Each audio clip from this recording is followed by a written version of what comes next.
పుట్టింది ధరణి మురిసింది రాజులకు రాజు వచ్చాడనింది ఆకాశంలోన వెలుగే నింపింది శ్రీ యేసు పుట్టాడని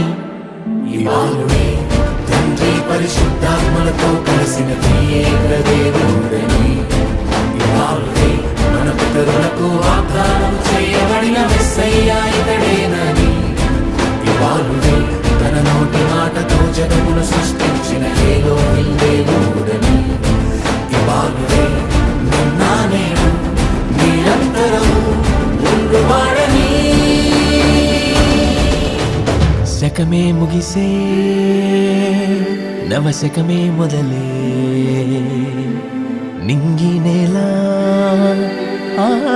ఆనందముతో నిండేనే దివినే విడిచే పరమాత్ముడు